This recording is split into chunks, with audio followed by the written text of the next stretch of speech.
Seorang nenek berusia 80 tahun datang ke kasino. Dia mempertaruhkan semua tabungannya. Detik berikutnya bola jatuh ke angka 8. Uangnya langsung berlipat ganda 10 kali. Nenek semakin yakin dengan instingnya. Dia kemudian bertaruh lagi. Tidak disangka bola jatuh ke angka 8 lagi.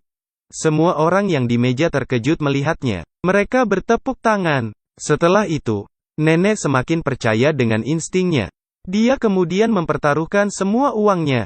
Semua orang yang melihat pun tercengang. Paman di sebelah menasehatinya. Tapi nenek tidak peduli. Chip yang ditaruh makin tinggi. Mulut semua orang menganga. Saat bola berputar, semua orang menahan napas. Bola berhenti di angka 8. Semua orang tercengang dan bertepuk tangan. Nenek mencoba berbagai permainan. Meskipun ini pertama kalinya nenek main, dan ia tidak memahami aturan. Asalkan nenek mengulurkan tangannya, detik berikutnya ia akan menang. Dalam sekejap, nenek menjadi terkenal di kasino. Bahkan bos di sebelah tidak berani melawannya. Penyebab nenek menang terus dikarenakan nenek membayar $2 untuk menghitung nasibnya. Orang pintar itu berkata bahwa nenek akan menang banyak uang malam ini. Benar saja, setelah nenek meninggalkan kasino, keberuntungan tetap datang. Saat nenek menaik bus untuk pulang, ia menemukan bahwa penumpang di sebelahnya sudah meninggal, dan isi tasnya penuh dengan uang sebanyak 50 juta yuan. Seorang nenek berusia 80 tahun sedang naik bus, menemukan seorang lelaki telah meninggal. Dia langsung mendorong lelaki itu. Dasar. Saat nenek mengecek napas lelaki itu sudah mati. Ketika nenek ingin memanggil seseorang, ia menyadari tas lelaki itu penuh dengan uang. Ide jahat muncul di kepala nenek. Nenek ragu-ragu melakukan kejahatan, tetapi ia melihat sebuah tato di lehernya. Setelah berpikir beberapa saat, ia meyakinkan dirinya untuk pergi.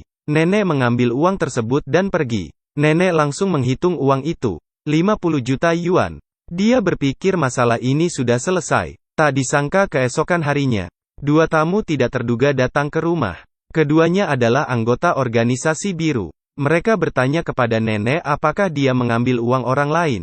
Melihat penampilan mereka, nenek pun ketakutan. Tapi nenek tidak mengakuinya. Melihat nenek yang ketakutan, mereka yakin nenek inilah yang mengambil uang tersebut. Mereka memutuskan untuk memberitahu bosnya. Nenek sadar, sebentar lagi dia akan dicari oleh mereka. Dia pergi mencari jasa bodyguard. Dia menghabiskan banyak duit untuk menyewa seseorang. Dia akan dijaga sepanjang waktu. Hari-hari pun berlalu. Saat nenek ke salon, dan Andi membeli makanan, kedua orang itu muncul lagi. Mereka masuk ke salon, dan mengancam nenek. Saat mereka mengancam nenek, Andi masuk ke salon. Andi langsung memukul mereka, dan membuang pisaunya. Andi kemudian mengambil senjata, dan mengancamnya. Saat nenek sampai di rumah, dia tahu keadaan ini tidak baik. Nenek bercerita ke temannya. Ia ingin tahu siapa lelaki di dalam bus. Melalui cerita temannya, nenek tahu bahwa lelaki itu adalah akuntan organisasi putih. Tapi diam-diam berkolusi dengan organisasi biru. Saat dia menggelapkan uang organisasi putih untuk dibawa ke organisasi biru, dia mati di tengah jalan. Sekarang, kedua organisasi sedang mencari uang itu. Di saat malam hari, anak buah biru datang mencari nenek. Mereka ingin melecehkan nenek. Untungnya Andi segera datang. Ia langsung memukulnya, dan ia langsung mati.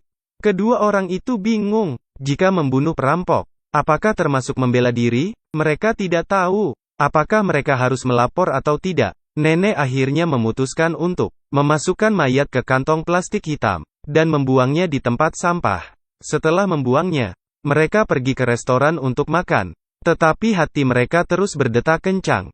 Nenek tidak bisa tidur, dan pergi melihat mayat tersebut. Saat nenek naik untuk memeriksa, dia menemukan bahwa mayatnya hilang. Sepertinya sudah ditemukan orang lain.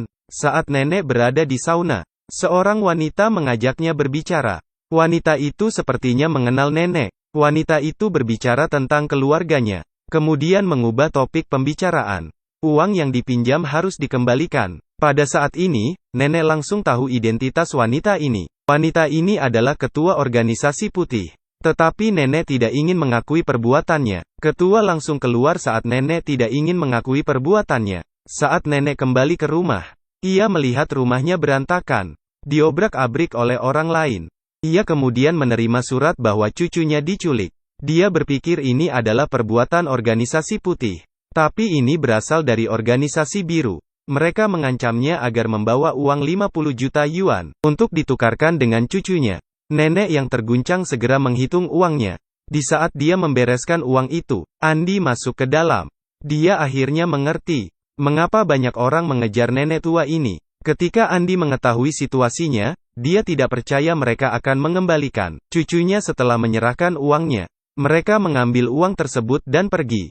Nenek memasukkan kertas bekas ke dalam tas. Saat nenek tiba di lokasi, mereka langsung memeriksa isi tas. Karena tidak percaya dengan nenek, saat mereka ingin melukai cucunya, ketua organisasi putih datang. Rupanya Andi mengembalikan uang itu. Dengan begitu mereka terhindar bahaya. Andi tahu bahwa organisasi biru melakukan banyak pengkhianatan.